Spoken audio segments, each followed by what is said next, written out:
Marami pong mga paniniwala, iba't ibang mga iniisip, kanya-kanya mga kuro-kuro ang mga tao tungkol sa pagiging Kristiyano. Sabi ng iba, be a Christian and your problems will be solved. Meron naman nagsasabi, naku, tanggapin mo lang si Kristo, your life will be perfect. Your questions will be answered. Your hell will become heaven. Well, this can be true, and in fact, this should become true. Many times, it is an oversimplification. In fact, the reverse can happen.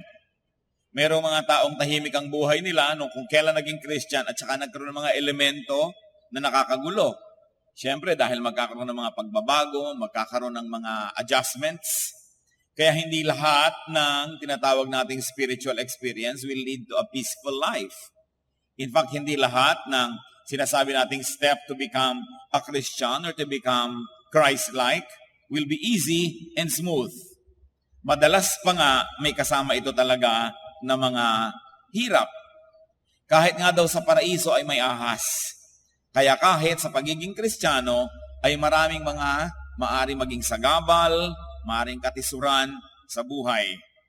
At atin mong pag-aaral ngayon ay upang unawain ang mga bagay na may kinalaman sa pagpapalakad ng isang church o ng mga churches o mga fellowships. An understanding of church history, church systems, and church dynamics is crucial in personal spiritual growth. Kumbaga po tayo ay parang isang lumulutang-lutang na tapon sa isang napakalaking dagat na tinatawag na religion. Kung saan ka anurin, kung saan ka mapasama, napakalaki ng epekto sa iyong ikabubuti o ikagugulo sa buhay. Kasihan tayo ng Panginoon ang ating pag-aaral, ating tinawag na Survival Guide for God's People. And this is part 1 because this is going to be a mini-series, Dangerous Snares in the Christian Jungle. Ito po ang mga mapapanganib na mga patibong na matatagpuan sa tinatawag na Christian Jungle. Heavenly Father, we pray that you may be our wisdom, our guide, our light, our teacher, our Savior. Lead us unto wisdom so we may know you more. Ituro mo sa amin, Panginoon, ang mga dapat pag-ingatan sa aming buhay espiritual. Buksan niyo po ang aming mata, lalong-lalo sa mga kapatid na bagong-bagong nakakakilala sa inyo. Nawa ay madala ng iyong espiritu sa mga pinakatumpak, mga tamang mga kakalagyan, at nang sa ganon, kumonti ang sagabal sa aming paglagong espiritual, at kami naman lumalim sa pananalig sa inyo, at tumaas ang antas ng aming espiritualidad. Linisin niyo po kami, Ama. Punuin niyo po kami ng iyong karunungan, at sa sandaling ito, hinihiling namin, magsalita po kayong may kapangyarihan, palayain kami mula sa kamangmangan, dalhin kami sa liwanag mula sa dilim, at nawa, Panginoon, ang pagpapala mo sumagana sa amin. Iadya mo kami sa mga masasamang tao at masasamang espiritu. Protect us from works of evil men and evil spirits. Protect us, O Lord, even our loved ones who are not with us right now, so we may continue to enjoy your presence, your grace, and your feeding. Be our speaker right now. We reject the work of falsehood and we open our hearts to your truth. Lead us. Give us a sensitive spirit to recognize right from wrong. In the name of Jesus our Lord, we pray to you, our Father in heaven. Dangerous snares in the Christian jungle. Siyempre yung jungle ay isang talinghaga. Sasabihin natin na hindi naman kung pumasok ka sa isang church o sa isang fellowship ay lahat ay naging kulay rosas at lahat ay naging bulaklak. In fact, you must take the thorns as well as the roses. Sa Ecclesiastes 7:18, sinabi po ni Solomon, a man who fears God will avoid all extremes. Ang taong may takot sa Diyos ay iiwas sa lahat ng mga bagay na sobra. Yung mga sagad at sukdol ay hindi nakabubuti kanino man. At yan po ang pag-aaralan natin sa sandaling ito, a dangerous snare in the Christian jungle, which is extremism. Yung pagiging sobra, pagiging sagad sa anumang bagay, sa anumang attitude, sa anumang paraan. And one of the dangers in our spiritual life is extreme congregationalism. Ano po ba ang congregation? Yan ang mga pangkat-pangkat ng mga mananampalataya ayon sa kanilang distinctive. Yung katuruan nila na unique sa kanila, katuruan nila na nagpapaiba sa kanila sa ibang mga Kristiyano. O kaya yan ay pagkakapangkat-pangkat ayon sa mga hilig. May mga mahilig sa mga ganitong mahahabang mga dasal, merong mahilig sa maiksi, merong mahilig sa mga masasayang mga pag-awit, meron namang mahilig sa mga napakaseryoso at mga tahimik at mapayapang uri ng pag-awit. Merong mga hilig ay magkakanta maghapon, meron namang hilig ay mag-aral, kanya-kanya. Yan po ay pagkakapangkat-pangkat ayon din sa mga turo at estilo ng pagsamba. In other words, ito po ang nag-iiba-iba sa mga Kristiyano. Itong congregationalism. It can also be based on who founded the group. Sinong nag-umpisa? Maaring inumpisahan lang 10, 15 years ago, o 100 years ago, o 200 years ago, o 2,000 years ago. Ganon din yon. Nag-umpisa rin yon sa kung saan at sa isang definite place. And this is what can be dangerous in our spiritual growth. Extreme congregationalism. Yung sobrang loyalty sa congregation lang niya and then warfare with other congregations na Kristiyano din naman. Yung sobrang mataas sa pagtingin sa sarili nilang kongregasyon at mababang pananaw sa iba. Maski noon pong panahon ng mga disciples, ay nagkakaroon na ng mga pagkakapangkat-pangkat. Sa Acts 11, 2-3, when Peter went up to Jerusalem, the circumcised believers criticized him and said, "You went into the house of uncircumcised men and ate with them." Ang isa po sa mga nahumati, sa mga nananampalataya sa Panginoong Jesus, ang kauna-unahan ay yung issue ng tradisyon ng Israel. May mga pangkat na inisip, para ka maging Kristiyano, dapat maging Hudyo ka muna, at bilang Hudyo, lalo ang mga lalaki, you have to be circumcised. At mga babae man at lalaki, dapat mag-observe ka ng dietary laws of Israel. Huwag kang kakain ng talangka, hindi ka kakain ng hito, hindi ka kakain ng baboy, hindi ka kakain ng bopis, dinuguan, lalo nga't walang puto. Hindi ka kakain ng ganito, ng ganyan. So sa kanila, ang pagiging Kristiyano ay pagtutuloy lang ng pagiging Hudyo na mayroong bagong karagdagan yung mga elemento na itinuro ni Jesus. Meron naman ang mga naging mga Kristiyano na hindi sila Hudyo dati. Sila yung mga Gentiles. Sila ay mga tagalabas ng Israel. Naniwala sila sa mga turo, lalong-lalo ni Paul, at sumampalataya sila sa Panginoong Jesus. Ngayon, ang tatanda na ng mga lalaki, 20 anyos, 30, 40 anyos, gusto pa ngayon ng mga Hudyong Kristiyano ay sila ay mag-circumcise. Sabi, kailangan dumaan ka sa pagiging Hudyo para ka maging Kristiyano. Doon pa lang nagkaroon na ng congregational na pangkat. Pangkat na mga tuli at mga hindi tuli. At yan ay napakalaking gulo. Kaya itong si Pedro, naki-fellowship siya with this group. At nung umuwi siya sa Jerusalem, kung takot-takot na tuligsa ang inabot niya doon sa kanyang mga kasamaan, bakit niya nakipag-fellowship sa mga uncircumcised believers? Nakilahok ka pa sa kanilang pagkain, hindi ka dapat nakikidulog sa hapagkainan dahil hindi sila circumcised. Kaya siguro dahil malayo na ang pananaw natin, nakikita natin yung kababawan ng pagtatalong ito. Pero sa kanila nung araw ay hindi mababaw yun. To die for ang issue na yon. Because when you are close to the elephant, you don't see the elephant. Kailangan lumayo ka para malaman mo ay elephant. And when you're too emotionally close to an issue, when you are so proximate, you never have the advantage of distance to see the whole picture. So nung pa lang, may pangkat-pangkat na. Sila versus tayo.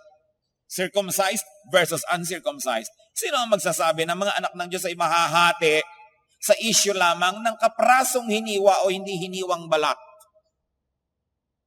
Pero yan ay napakalaking division nun. 1 Corinthians 1, 12-13. What I mean is this. One of you says, I follow Paul. Another, I follow Apollos. Another, I follow Cephas. Still another, I follow Christ. Is Christ divided? Yun naman tanong ni Paul. Ito naman, pagkakapangkat-pangkat ayon sa leader. Follower kami ni ganon, follower kami ni ganyan, tapos bangayan ng bangayan, awayan ng mga member. Does God lead or does God belong to a particular congregation? Noon po bang nilikha ng Diyos ang langit at lupa? Genesis 1, sinabi ba niya kung saang kongregasyon siya kasali? O pwede bang isali ang Diyos sa kongregasyon ng tao? Mabababa ang ranggo niya at malalagay siya sa ilalim ng isang kongregasyon? Pero hindi. May mga kongregasyon na kine-claim, miyembro nila ang Diyos. At pagka hindi ka kasali doon, puwera ka sa kongregasyon ng Diyos. So we should consider these things. There were, there are, and there will be variant groups. Iba't iba ang bahagi ng katawan ni Kristo tulad ng iba't iba ang bahagi ng katawan ng tao. Pero ang pagkakaiba-ibang ito, hindi ibig sabihin na hindi ka nakasali sa katawan na yon dahil may kani-kanyang functions. Understanding, tolerance, and acceptance of other Christian congregations are needed for our continuing growth and edification. Kuminsan nga, pasalamat tayo dahil mabuti na lang at may church na mahilig mag-praise and worship maghapon. Kasi halimbawa, ang church natin ay hindi naman at ilang oras lang. Sa halip na tuligsain natin sila, pasalamat tayo at may gumagawa nun at hindi naman natin nagagawa. May mga churches na mahilig magdasal ng walang katapusan. Sa halip na sabihin mong wala nang ginawang mabuti ang mga yan, kundi magdasal na lang, wala silang practical work. Pasalamat ka kung ikaw ay hindi ganun pala dasal. Katulad niyan, kung may mga churches tulad natin na gumagamit ng kultura ng ating bayan, musika at sayo ng ating bayan sa pagsamba, dapat ipasalamat nung iba na gumagamit ng foreign music, foreign dance, dahil buti na lang at may nagmamalasakit sa ating bansa at sa ating sariling kultura. Pero hindi, sisiraan pa yan, tatawaging demonic, syncretic, at sari-saring mga paratang. Dapat nang lumabas tayo doon sa makaluma na pag-iisip na paghiwa-hiwalay ng mga Kristiyano. Bagamat, para sa kaayusan, dapat lang talagang may kani-kanyang local group, may organisasyon yun para umaandar yun. At hindi naman linggo-linggo, miyembro ka ng iba. Pero hindi mo naman dapat sinasalungat, sinisiraan ang gawain ng ibang nananalig din sa ating Ama sa Langit, sa ating Panginoong Hesus.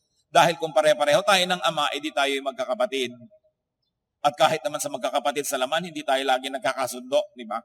Hindi naman tayo laging pare-pareho ng ugali, ng kostumbre, ng paraan ng pamumuhay, pero hindi ibig sabihin hindi tayo magkakapatid.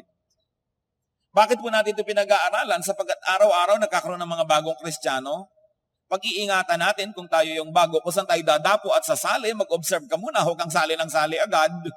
Dahil baka isang trap pala yan, napasali ka sa isang sobrang congregationalist, makukulong ka na doon forever. Nung ka lang naging Kristiyano, hindi ka pa nakakita ng ibang pananaw, binulag ka na ng binulag nitong kongregasyon na ito na tayo lang ang tama, mali yung iba.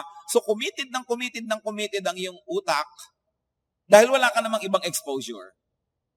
At ang mga dati ng mga Kristiyano, hindi naman natin dapat bubulagin yung mga bago na tayo lang ang tama, mali yung iba, huwag ka sasali dyan, demonic yan, evil yan. Kailangan ang tao'y mag-aral, mag-isip, magpaikot-ikot, magpaligid-ligid, at saka siya magpasya kung saan ba niya gustong sumali talaga. Hindi, napadapo ka lang doon kasi nung kauna-unahang pagkakataon, nakulong ka na forever. Yan ang nangyayari sa Christian community, kaya hindi umaasenso ang Christianity, lalong-lalo dito sa ating bansa. Ang konti-konti ng pag-asenso, minsan tuwang-tuwa tayo, wow, dumadami na tayo, but in proportion to our population, we are still a very small minority. Why? Because Christians destroy each other's work instead of help other Christians. Imbes ang kalabanin ay si Satanas, ang kinakalaban ay isa't isa, nagpapaligsahan, nagpapagalingan, and this is not good for the body of Christ. Another snare is extreme judgmentalism. Kapatid, siyempre ang kambal ng congregationalism yan. Pag sobra kang extremely loyal to your congregation, it follows that you will become judgmental of the others.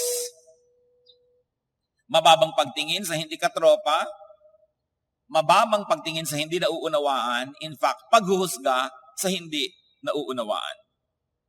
Romans 14:10, you then, why do you judge your brother? Or why do you look down on your brother? For we will all stand before God's judgment seat. Lahat huhusgahan ng Diyos, pero hindi tayo ang manghuhusga sa ating kapwa. Mark 3:22, and the teachers of the law who come down from Jerusalem said, he is possessed by Beelzebub, by the prince of demons, he is driving out demons. At sa palagay niyo, sino dito ang pinagbibintangan na katropa ng demonyo? Ang Panginoong Jesus. Sino ang nagsasabing, sa demonyo rin yan, may pagka-demonyo yan, sa demonyo lang yan nagpapalayas ng mga demonyo rin? Sino nagsasabi nun? Ang religious leaders, ang temple, ang establishmento. So yung pinakamasamang salita laban sa Panginoong Jesus, hindi nagmula sa mga demonyo. Sa katunayan, yung mga demonyo, pag nakikita si Jesus, sabi niya, Son of the Most High God, don't torture us. Nagwo-worship pa sila eh. Pero yung pinakamasasakit na salita nang galing sa mga relihiyoso. At mga kapatid, nangyayari yan hanggang sa ngayong panahon. Ang pinakamasasakit na salita na tinatamo ng ibang mga religious leaders, galing sa kapwa nila religious leaders o galing sa followers ng mga ibang leaders. Dahil may jealousy, dahil may inggit, dahil may misunderstanding. Ang Panginoon ba naman tawagin mo na kampo ni Satanas dahil nagpapalayas daw ng masasamang espiritu? Kaya hindi nakataka-taka ngayon na yung mga sumusunod din kay Jesus, lalo't kakaiba ang estilo sa nakagawian na ng iba, ay matawag ding demonic. Pero napakalaking kasalanan na tawagin mo ang gawa ng Espiritu ng Diyos na galing sa demonyo. So nakakadalawa na po tayo ng extremism. Reviewin nyo nga sa katabi nyo kung ano na yung dalawa na yan. Sabihin nyo nga, tanungin nyo ang katabi nyo dyan. Ano po yon? Congregationalism na extreme and judgmentalism. Siyempre, kapatid na namang kambal ng judgmentalism, yung susunod na danger na ito, separatism. Nung naging Kristiyano, walang ambisyon kundi mag-separate. Separate from other Christians. Ito po ay paghiwalay sa hindi katropa.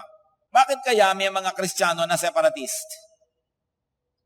Kuminsan nakalagay pa sa gate nila yan, separatist. Kuminsan naka-imprenta sa kanilang mga t-shirt yan, separatist. Bakit kaya? Dahil kaya para hindi sila madungisan? E di para hindi ka madungisan, sabi nga ng Biblia, ay tumira ka sa ibang planeta. Kasi talagang maraming dumi sa mundo.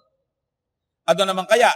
Para hindi mapagkamalian that they belong to others? Why is there separatism? Kung hindi para di madungisan, para may mapagkakilanlan, para maging unique, o para magkaroon ng unique attraction in the competitive religious market, para meron kang distinct quality, separatist ka, ima-market mo yon, o kaya para merong pader at masolo nila ang sekta. Separatist tayo, huwag kayong pupunta sa iba, huwag kayong makikinig sa ganyang radio program, huwag kayong makikinig sa ganon, huwag niyo itong babasahin, huwag kayong pupunta sa ganon, para kami na lang makapagturo sa inyo, kami lang makapagsaksak ng mga ideya sa utak niyo at wala na kayong ibang marinig pa. Sometimes it is for control and power. And there is a terrible misuse of 2 Corinthians 6:17 na pinagbabasihan ng separatism. At sabi nga naman dito talaga, therefore, come out from them and, church, read aloud, be separate, says the Lord. So sabi nila, kita nyo na, be separate. Kaya lang ang tanong, mga kapatid, separate from whom? 2 Corinthians 6:14-16, na pinanggalingan ng be separate kasi therefore be separate. Ano yung sinundan? Do not be yoked together with unbelievers. For what the righteousness and wickedness have in common? Or what fellowship can light have with darkness? What harmony is there between Christ and Belial? What does a believer have in common with an unbeliever? What agreement is there between the temple of God and idols? So pinahihiwalay ang mga anak ng Diyos sa mga lumalabag sa kalooban ng Diyos, dito sa mga tinatawag na mga wicked, unrighteous, sa mga sumusunod sa mga di tunay na Diyos. Hindi pinahihiwalay ang mga Kristiyano sa kapwa Kristiyano na taga-ibang kongregasyon lamang. Pinahihiwalay sa mga lumalapastangan sa Diyos. Kaya misuse ng 2 Corinthians 6:17 yung extreme separatism. Ano po ang nangyayari? Nandidivide tuloy ang body of Christ. Dati, nung hindi pa siya born again, friendly siya with everybody. Tapos nung biglang nasilo ng ganitong kongregasyon, naging judgmental, naging separatist. Nakabuti o hindi? Another danger. in our spiritual environment is overly simplistic branding. As you can see, magkakasunod ang mga ideya na to, magkakamag-anak. What is branding? Calling groups, people, and individuals with derogatory names. Usually, ang mga sobrang separatist, congregationalist, at yung mga sobrang mga naniniwala sa kanila lang grupo, sobrang magbigay ng bansag at mga brand sa ibang mga Kristiyano o ibang kongregasyon. Usually, it is a play with words. Paglalaroan yung salita na nakakapagpababa ng paningin doon sa pinagwiwikaan ng ganitong salita. At ang pinaka-obvious na dito mga branding, yung satanic, demonic. As you can remember, we have just read a while ago that even Jesus was called demonic. No? O kaya yung tatawagin kang cult, kulto. Kulto yan. Sa kanila, pagka hindi nila kasama, kulto na agad. At napaka-derogatory ng word na kulto. Pag-iingatan po natin ang paggamit niyan dahil mahirap yung nagbibitaw tayo ng mga salita na hindi natin lubos na nauunawa. Even Christianity at the beginning was called a cult. Because one of the sociological meanings or implications of the word cult is that it is the religion of the weak. It is the religion of the minority. So, pag naging majority ka na, hindi ka na cult. Ganun ba yun? That's why nobody dares to call a major religion cult, although by its practices and beliefs, may pagka-cultic naman talaga. So, nag-iingat tayo sa pagbabrand ng ganyan dahil baka gawain niya ng Panginoon, sumasamba sa Panginoon, tapos tatawagin mong kulto, edi ang iniinsulto mo yung Panginoong sinasamba nila.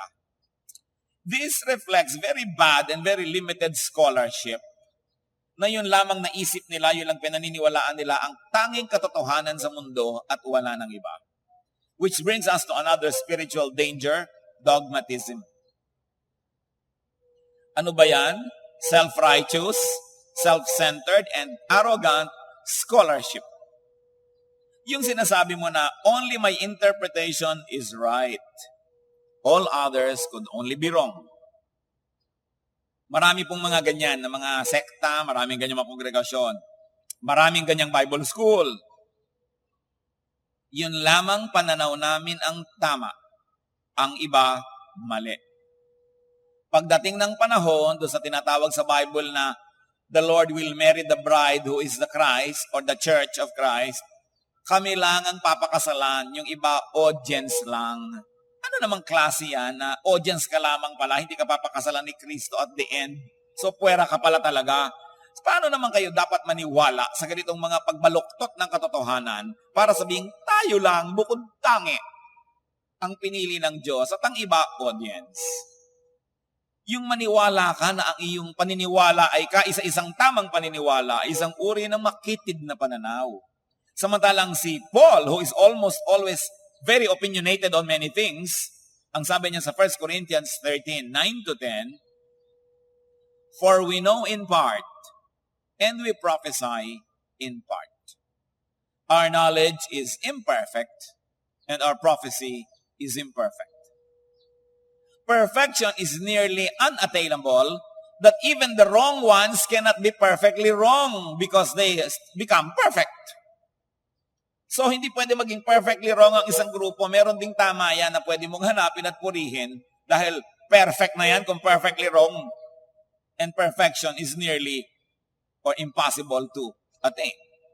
Dogmatism promotes self-righteousness, judgmentalism, separation, self-centeredness and arrogance, unkindness, and terribly, dogmatism promotes spiritual violence against other believers.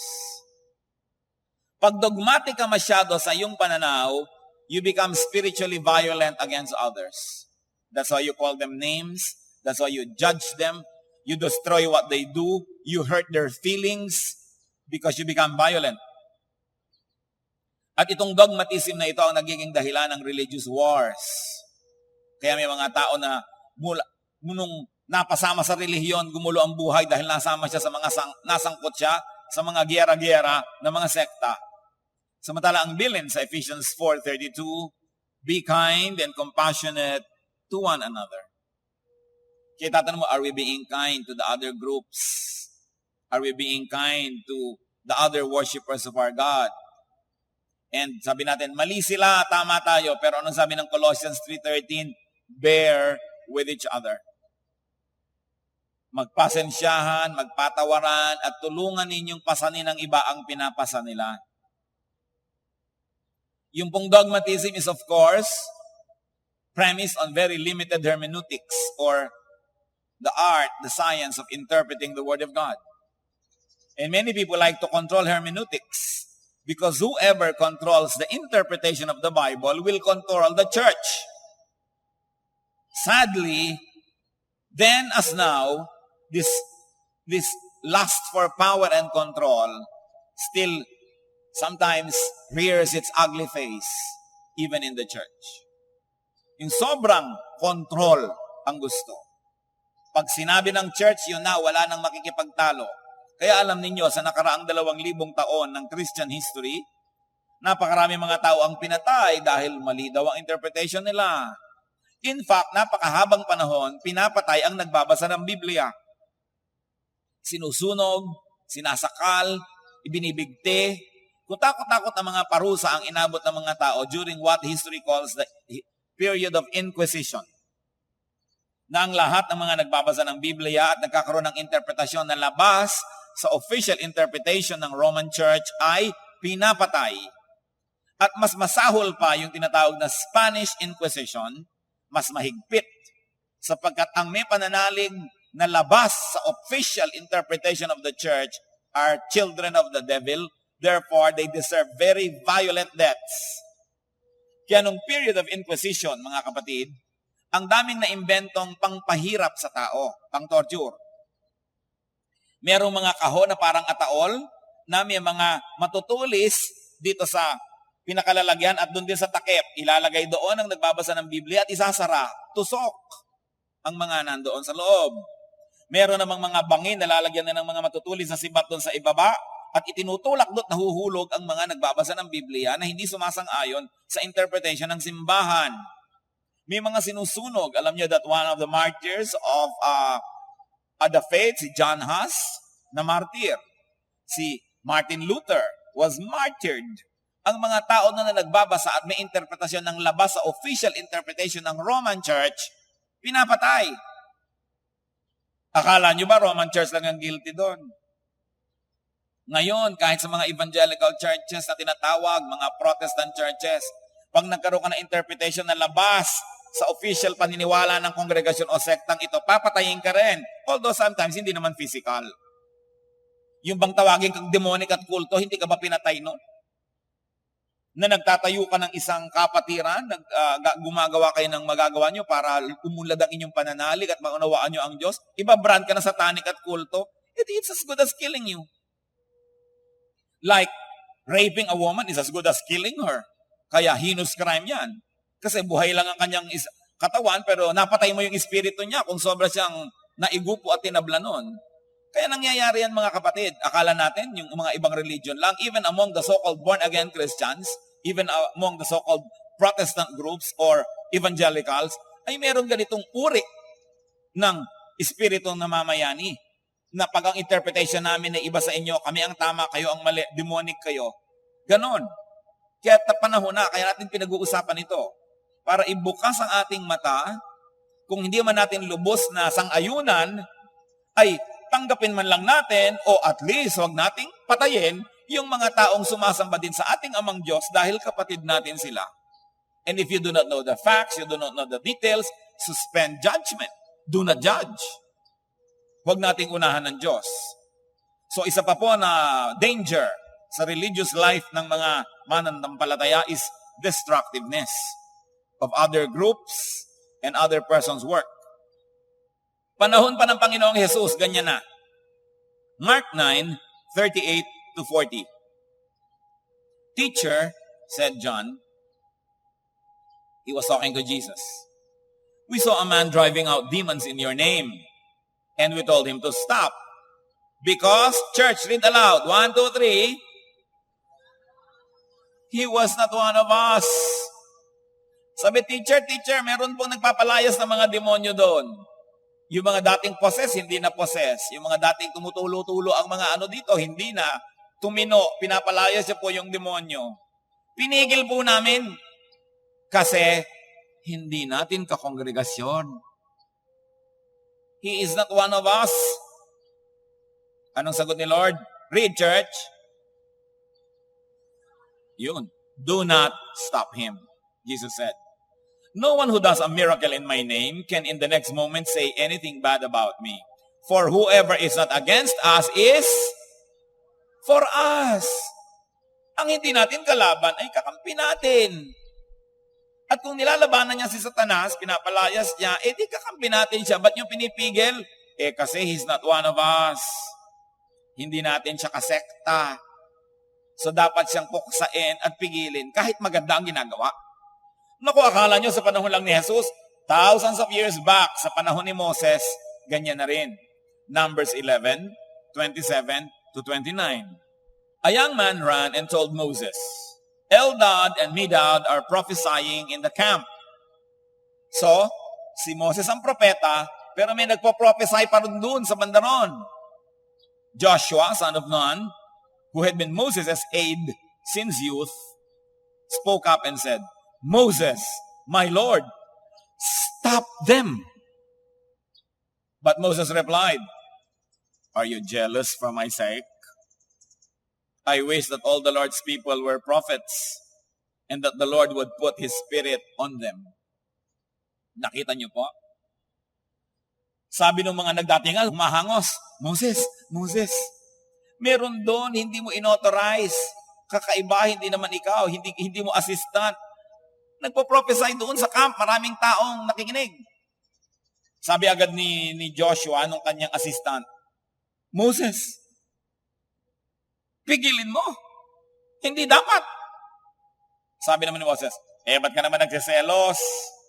Para sa akin ba yan selos mo o para sa'yo? Sabi na, hari nawa na nga na lahat ng tao ay maging propeta. Diba? At ilagay ng Diyos ang Espiritu niya sa lahat. Sabi siguro ni Moses, di mapapahinga ako. Bakit ko naman iibigin na ako lang ang propeta? Ako na lang tuloy lahat na nagtatrabaho umaga hanggang gabi. Lahat ng gulo na itambak na sa akin. Lahat ng maliit at malaking bagay dinadala sa akin ng tao. Kung lahat propeta, di tahimik ang buhay. Pero bakit ayaw nila Joshua at ng mga tauhan? Hindi nila katropa yun Kaagaw nila ngayon sa karangalan, kaagaw nila sa ministry, at kaagaw nila sa affection ng mga tao. Ngayon, yung mga separatists, mga kapatid, balikan natin. Pag may nabalitaan niyang nagba-Bible study doon sa isang gilid, sasabihin, hindi natin inauthorize, walang authority. Hindi dapat mag-Bible study yan. Nagwa-worship sa banda doon, hindi yan natin kasama. Wala yan sa ating history. Hindi natin inauthorize. Pigilin. Kulto. Ganon-ganon nung panahon ni Jesus at panahon ni Moses. At si Jesus at si Moses parehong sinabi, huwag niyong pigilin. Sabi ni Jesus, kung hindi natin kalaban, di kakampi natin. Kahit hindi tayo diretso tinutulungan, kakampi rin natin yan. At sabi naman ni Moses, hayaan mo mag-prophesy. Gusto ko nga maging prophet ang lahat. Pero yung mahilig sa authority at separatism, sila lang ang may authority. Sila lang ang pwede, yung iba hindi. Kabaligtaran ng binabasa natin sa Biblia. So hindi mahirap isipin kung tama o mali ang ganyang pananaw. Ang gagawin nila pagka merong mga ibang gumagawa ng outside of them, sisiraan. Sisiraan ng puri, kokontrahin. Aagawan ng mga followers. Kaya napakainam na hindi tayo yung gusto-gusto natin na sa atin lahat ng tao. Pati si John the Baptist at ang Panginoong Jesus, dumating ang panahon ang kanilang mga followers nagko-compete. At sabi ni John sa kanyang mga followers, follow him. Sundin niyo si Jesus. Alam niyo, nauna si John, siya nga ang nagbaptize kay Jesus. Pero dumating ang panahon, sabi ni John, sumunod kayo sa kanya. He must increase and I must decrease. Because this is part of one and the same work of God. Hindi tayo dapat magkukompetensya. kung saan inililipat at dinadala ng Panginoon ng anointing, ang empowerment o next chapter na ng ministry, lipatan doon. Hindi kailangang sobra kang loyal sa tao, sobra kang loyal sa kongregasyon na kahit wala nang nangyayari at napapanganis ka na at nabubulok ka na at hindi ka na nag-grow, loyal na loyal ka pa rin. Ang loyalty natin dapat nasa Espiritu ng Diyos at kung saan tayo inaakay para tayo lumago, doon tayo pupunta. Sabi ni John, Jesus must increase, I must decrease. At kung ganyan po ang ating pananaw, kung nasa iba naman yung growth, lipatan doon. O di sige, at least, nagkasama-sama tayo kahit minsan. Dahil kung meron ng ibang makakapag-feed doon, kung mag-grow, sige, punta. Ang mahalaga, ang tao nag-grow. Hindi ikukulong mo. Meron po mga ganun eh. Minsan yung magulang,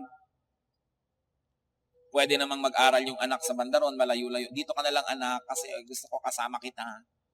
So nakulong na ngayon si anak. No? So, dapat iniisip natin yon kahit sa spiritual life. Isa kang spiritual leader, may mga spiritual anak ka. Kung tapos na yung chapter ng growth nila sa'yo at iba naman makakapag-feed sa kanila, you've got to let them go so they'll grow. Dahil meron namang ibang lilipat siguro sa'yo dahil ibang grade 3 ka. Ang growth sa'yo na naibibigay mo sa tao, siyempre yung mga antagal-tagal ng grade 2 doon, pwede namang mapunta naman sa'yo dahil ang specialty mo grade 3. Pero yung mga grade 3 mong tapos na, palipatin mo na para mag-grade 4. Kasi habang nandyan sila, wala namang ibang magkakasya. Pero hindi, habang buhay tayo magkakasama. Diba? Kasi dinala ko kayo sa Panginoon. Oo nga, pero sabi nga sa Bible, well, somebody planted the seed, somebody waters it. But all along, it is God who makes it grow. Kanya-kanya po, maging ang mga leaders at teachers ng ministry sa tao. Dumarating ang panahon siguro na na-outgrow mo na yung ministration ng isang teacher na ito, tulad ng alangan namang 7 taon ka ng grade 2. Siyempre, lilipat ka rin.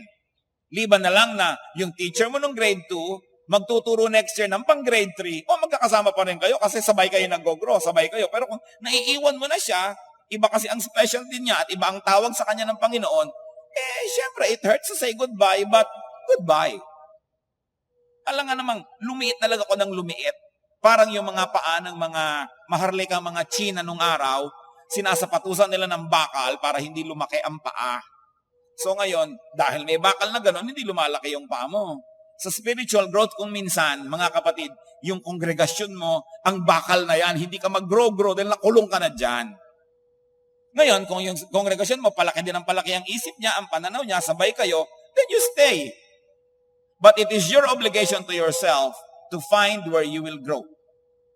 Your loyalty is to God, to the Spirit of God, not only to a human organization. And there are Christians who do nothing but criticize, damage, destroy, and stop what other believers work on. Especially kung lumalago. Subukan po ninyo na church kayo at di kayo lumalago, wala namang kayong kaaway eh. Subukan yung lumago. Subukan yung may nangyayari, may sigla, mayroong mga nadadagdag na mga pinapakain itong hapagkainan na ito. Pagka hindi nag-umpisa ng dumating ang mga batikos, ang mga reklamo, ang mga name-calling ng ibang mga kongregasyon. Inggit lang yon, walang iba. Dapat mong ipagbunyi kung may church na nag-grow eh.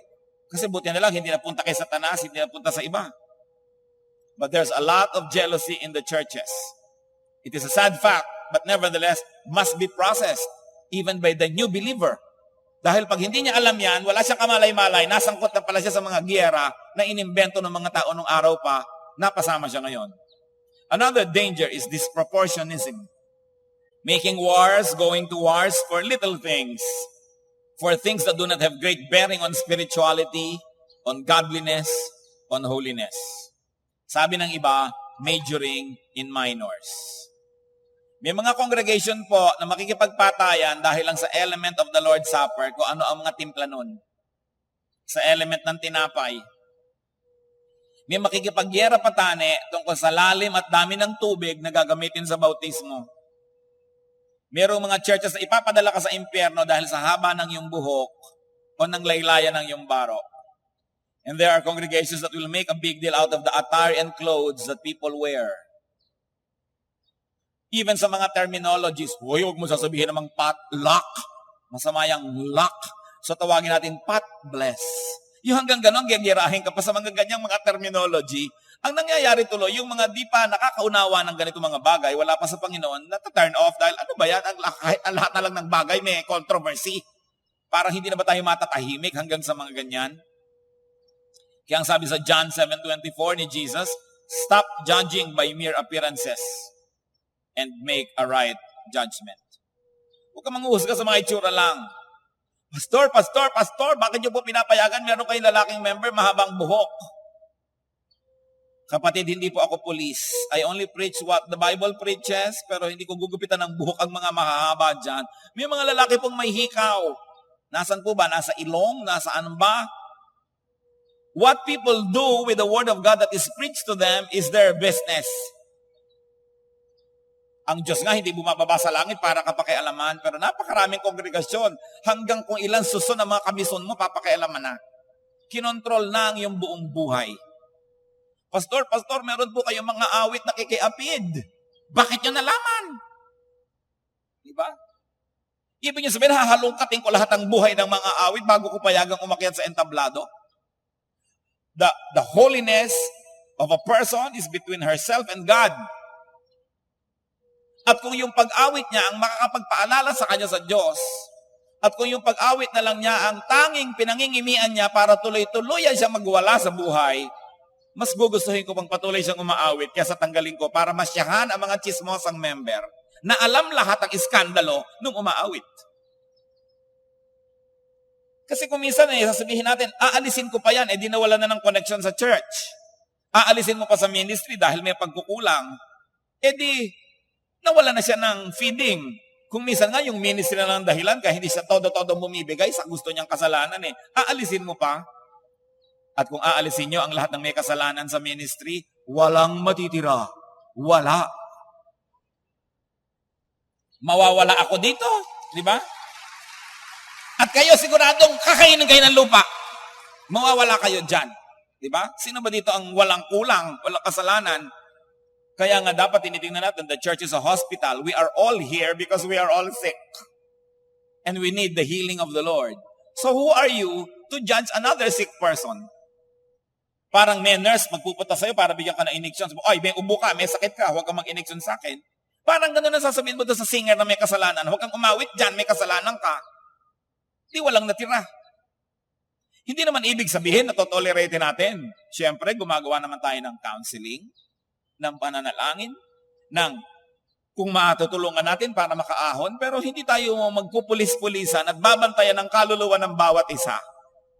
Ang mahalaga na ginagawa ng pulpito, ng pastor, ng church, ituro ang salita ng Diyos sa pinakamaganda, epektibo at mahusay na paraan at hayaan ang Espiritu ng Diyos at Espiritu ng nakinig na mag-usap tungkol doon. Hindi yung kokontrolin mo ang buhay ng tao. Ganyan ang Middle Ages.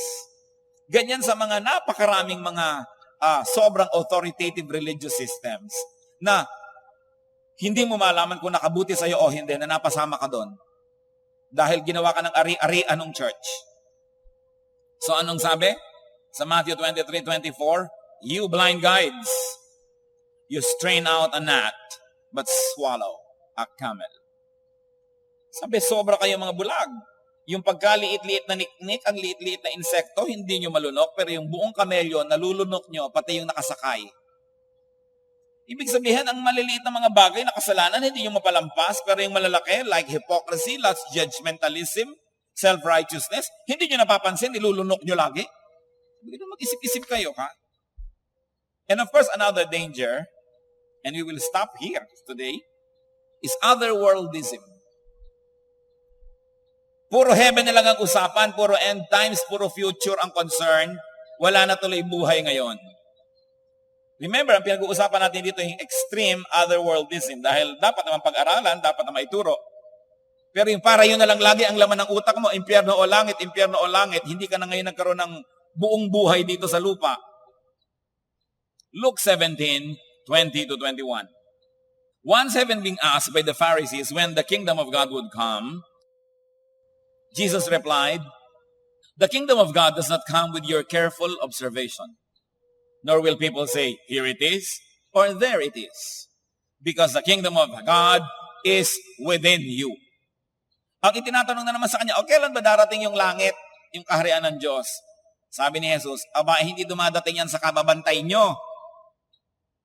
At hindi mo pwedeng sabihin, ayun ang kaharian ng langit, ayun ang kaharian ng Diyos. Sabi niya, ang kaharian ng Diyos ay nasa inyong puso, nasa inyong kalooban. In other words, gusto mo ng langit, sundin mo ang kalooban ng Diyos at sa iyong kalooban ay may langit. Gusto mo ng impyerno, sundin mo ang kalooban ni Satanas at sa iyong buhay ay may impyerno na agad, instant. It doesn't say na wala talaga nung darating na inaantay natin. Hindi yun ang pinag-uusapan natin. Ang pinag-uusapan yung wala nilang ginawa, kundi antayin yung darating pa na langit. Nanineglect tuloy yung langit na nandito na rin at available na. Wala nang ginawa kundi ipanakot yung impyernong darating pa, hindi na tuloy nalulutas yung impyernong ngayon, narito na sa buhay ng tao. Tulad ng sabi ni Solomon sa Ecclesiastes 9:7 and 9, Go, eat your food with gladness, and drink your wine with a joyful heart, for it is now that God favors what you do. Enjoy life with your wife. What are we trying to see here? Solomon, the wisest man ever, may konti siyang payo. Sabi niya, enjoyin niyo ang buhay na ito. Hindi niya sinabing, puro pagdurusa ang gawin ninyo, puro impyerno at langit ang isipin ninyo, puro pagtitiis at sa kabilang buhay na lang babawi. Sabi niya, no. Ang buhay na ito ay bigay ng Diyos. Habang hinahanda natin ang buhay natin doon sa darating pa, dapat huwag din nating kalimutan na enjoyin ang buhay na ito ngayon because it is a gift of God. Pero ano po ang ginagawa ng maraming relihiyon? Para kanila mapagsamantalahan yung mga tao, para nila sobrang magamit ang mga tao, puro ituturo, sacrifice, sacrifice, sacrifice, sacrifice. Magtiis ka anak, may awa ang Diyos. Maghirap ka ngayon, may langit sa kabilang buhay. Pero pag tinignan mo ang buhay ng mga religious leaders, langit na ngayon, nauna na. Kasasarap ng mga buhay, habang ang itinuturo sa mga member, pagtitiis. You must see exploitation in religion. You've got to open your eyes. While religion must be pure and in fact is good, it has been twisted and corrupted by humanity for a long, long time. Kaya kayo ay magduda sa mga relihiyon na walang itinuturo kundi pagtitiis. Bagamat, tunay na bahagi ang pagtitiis ng tunay na espiritualidad. Ang tunay na anak ng Diyos ay talagang may titiisin, may tatanggihan, pero hindi naman pagtitiisan ng lahat at tatanggihan ng lahat dahil ang inaabangan na lang yung langit na darating. May langit doon at may langit dito, and in both sides, God is God. And it is God who is kind, and it is God's will that we have best of both worlds. Only exploitative religion will make it one way. Hirap dito, gantimpala sa kabila. Kaya nakita nyo ang kasaysayan, huwag tayong lumayo. Sa sarili na lang nating lipunan, bayan, balikan ninyo ang kasaysayan, daan-daang taon. Ang pagtitiis at paghihirap ng ating mga ninuno dahil sa relihiyon. Para sa relihiyon. Ang tanong, nasa langit kaya sila ngayon? O nadaya? Mahirap. Pagkala, bulagkat sunod-sunuran na lang. Ang ating Diyos ay Diyos na mabuti at mabait. Hindi niya tayo gusto magdusa nang wala naman dahilan. Dapat ipagdusa ang pagtanggi sa kasalanan, paghiwalay kay kumare, nakakadusa rin yan, nalulungkot ka, namimiss mo siya. Ganun mga pagdurusa, okay. Pero yung sobrang pagpipigil sa sarili, hindi ka na halos kakain, ibibigay mo na lang lahat sa relihiyon, wala ka ng oras sa pamilya, ibinigay mo na lahat sa relihiyon. Yan ang mga pag-exploit sa tao. Dapat may balanse. May balance. Ang church, itinayo ng Panginoon para sa ikabubuti ng tao. Hindi niya tinatawag ang tao para lang gamitin ng church. While true spirituality requires spiritual service and sacrifice. Pero yan may proportion, hindi puro ganon. Dapat may napapala ka rin. Naglilingkod ka sa church, nagsasacrifice ka, you give your tithes, your offering, pero may napapala ka, na-feed ka, na ikokorek ka, na ipapanalangin, aawitan, na i-encourage, nag-go-grow, at napapalo kung kailangan. Yan ang mga napapala. Hindi one way ang relationship dapat. Maibigin ng Diyos. Most of the time, you know what makes my heart bleed?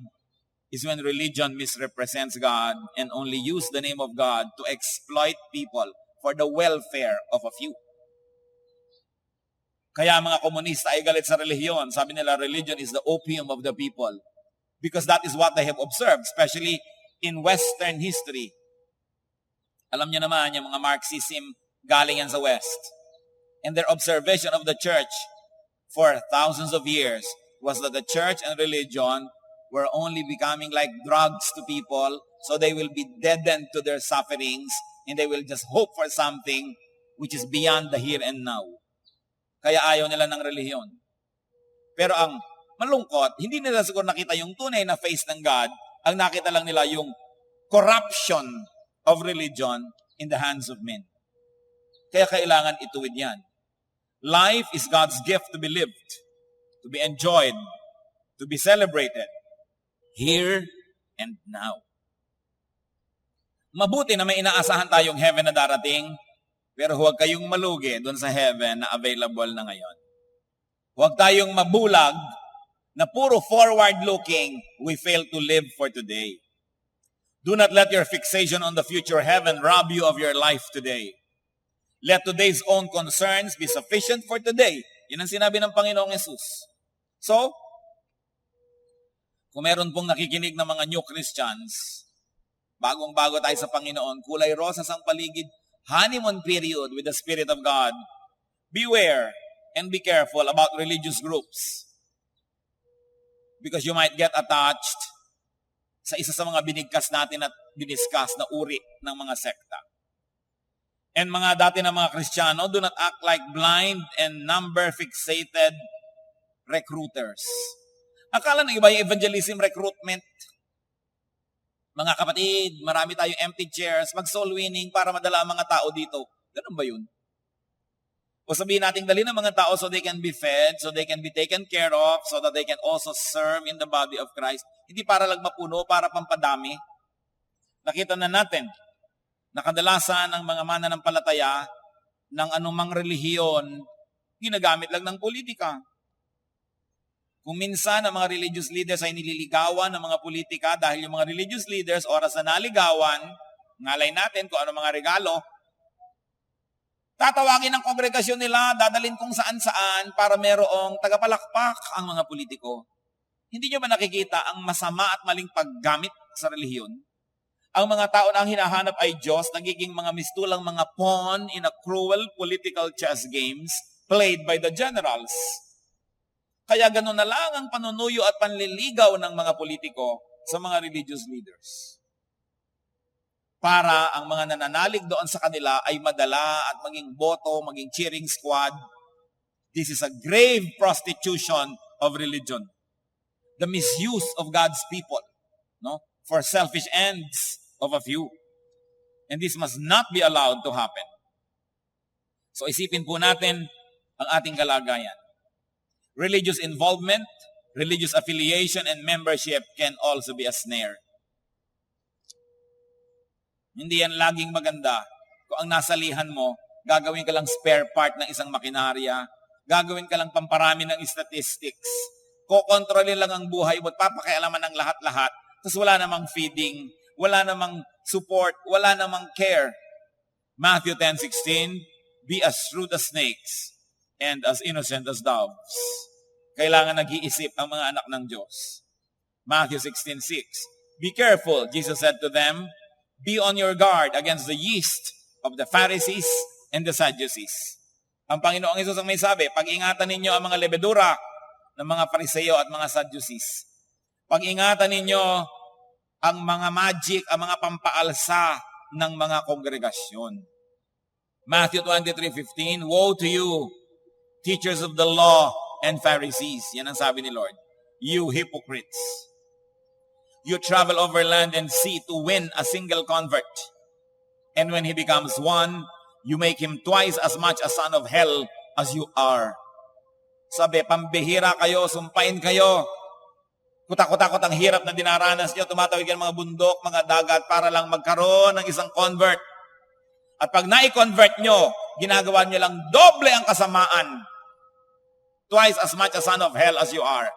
Dating hindi judgmental, naging judgmental. Dating hindi separatist, naging separatist. Dating hindi self-righteous, naging self-righteous. Mabuti pang di nyo na lang nadapuan dahil na doble pa ang kasamaan.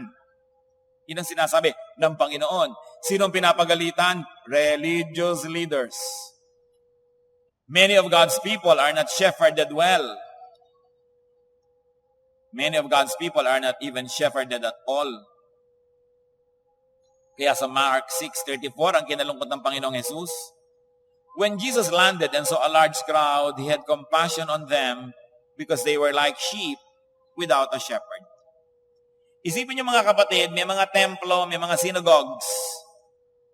Pero kahit sa ang ilang na lugar, mga liblib na pook, pupunta ang Panginoon, nung ang kanyang bangka ay dumaong, nagulat na lang siya, ang daming tao sa pangpang, hinihintay na maturuan, at nalungkot ang Panginoon dahil sabi niya, parang mga tupang walang pastol ang mga taong ito. Paano nawala ng pastol? May templo, may mga sinagog. Hindi na kasi natutugunan ng relihiyon ng kanilang mga pangangailangan. Kaya kahit na lang habulin nila ang Lord doon sa desert, habulin doon sa gilid ng dagat, nagpupuntahan sila. Ngayon, nangyayari din yan. Ang mga tao, may mga churches, nagtandaan na sa mga churches na yun. Ano kung saan-saan pa dumadayo, nagsa-sideline, para may makain na espiritual. At pag nabalitaan ng mga leader nila doon, masama yan, pupunta ka sa kulto. Masama yan. Samantalang hindi naman na-feed. Gusto lang nila, nandun yung mga tao, pampataba ng kanilang puso, feed to their ego, even though the people are not fed. So napakahalaga na ang Panginoon, kaya nagalit sa kanya yung templo kasi konti na lang nagpupunta sa kanya lahat. So ipinagbalak siyang ipapatay. Nino? Hindi ng mga kriminal, hindi ng Rome, ng relihiyon. It was the religious people that killed Jesus. Jealousy yan. Kaya dapat din namang ipagtatanggol natin. Kung meron man lang tayo nakikita na ginagamit ng Panginoon para tayo ma-feed, ma-challenge, ipagtanggol naman natin. Doon sa mga naiinggit at sa mga nagsiselos at mga naninira. Dahil kasalanan ba nila kung ginagamit sila ng Panginoon para tayo ma-feed? Buti nga nandiyan sila. Pero tatawagin siyempre ang kulto, demonic, etc. God is love, and godly love must be seen and felt in how the fellowship deals with the people. How the church deals with the people inside and outside. It is time to move the church of the Lord Jesus to a higher spiritual level. Above congregationalism, judgmentalism, separatism and branding, dogmatism and destructiveness, disproportionism, and even extreme otherworldism. It is time to move on to spiritual maturity. Hebrews 6:1, therefore let us leave the elementary teachings about Christ and go on to maturity. New Christians are not to be twisted and destroyed by self-righteous teachings and doctrines. Kaya kung kayo po dati ng Christian, i-protect nyo yung mga bago. Baka kung saan mapasuot, tapos mamanahin nila lahat yung mga ugali nung kanilang nadatnan, wala silang kamalay-malay. Akala nila yun lang ang the only real thing because doon lang sila na-expose. It is important that mature Christians protect new ones from being ensnared by all of these extremes. Sabi ng Panginoon sa Matthew 18:6, but if anyone causes one of these little ones who believe in me to sin, it would be better for him to have a large millstone hung around his neck and to be drowned in the depths of the sea. Sabi itong mga mamunting ito, itong mga batang ito, bata sa pananalig, wala pang masyadong alam kung merong mag-influensya dito para gawin itong mga masasamang bagay, mabuti pa na magdigti na lang siya. Talian niya ng mabigat na bato ang kanyang leeg at tumalon siya sa dagat. At bakit po lalagyan ng mabigat na bato nang di na siya makalutang pang muli para makapanira na naman. At yan ay mga salita ng Panginoon. So, new Christian, be careful. I pray that you see the relevance of this discussion. Because there are many competing voices. There are many competing religious groups. Not only for the soul, but also for the pocket of the believer. Kaya dapat maingat. Dapat nakikita nyo may pinupuntahan ang inyong mga itinutulong at ibinibigay. Dapat nakikita natin may nangyayari, may asenso. Binabantayan ng ganyang mga bagay. And old Christians, so-called old, protect yourselves and the new ones. And let us correct the damages, wittingly or unwittingly, knowingly or unknowingly, were inflicted by our predecessors on the image of the Church of Jesus. Kaya yung mga iba ayaw. Sabi, ayoko sumali dyan, magulo yan. Pag napasangkot ka dyan, magulo yan. Dapat hindi ganon. Dapat sabihin nila, gusto kong masangkot sa church ni Lord dahil payapa, tahimik, banal, kaibig-ibig. Well, there will always be a few thorns that go with the rose. It always follows. It doesn't have to be so many thorns naman. Hindi naman bagay yun. Aming Diyos, kami po ay humihiling ng karunungan mula sa inyo. Bigyan niyo po kami ng malawak na pananaw, malaking puso, malambot na kalooban, masunuring espiritu. Bigyan mo kami, Panginoon, ng matang dilat at gising. Makita namin kung kami nagiging bahagi ng isang malawakang kamalian. Kung kami ay tumutulong pa na panatilihin ang mga maling mga pamamaraan ng pananalig. Ituro mo sa amin, Panginoon, not to be judgmental, but to love and to be agents of peace, to be instruments of righteousness. Bigyan mo kami ng karunungan kung paano makikisalamuha sa mga kapatid na merong ganitong attitudes. Turuan mo rin kami kung ang mga attitude na ito ay nasa amin at nang makita namin kami maituwid ng iyong Espiritu, O Diyos. Payamanin mo ang presensya ng iyong Espiritu sa aming lahat at lahat kami makita ang aming mga kamalian. Especially yung mga kamalian na we commit, O Lord, against other Christians. Pati kami as individuals, pati kami as a congregation, suriin mo. Kung kami, Panginoon, ay nagiging unkind, unfair to other congregations, ituro niyo po sa amin. Sapagkat kung kami anak mo, lahat kami magkakapatid.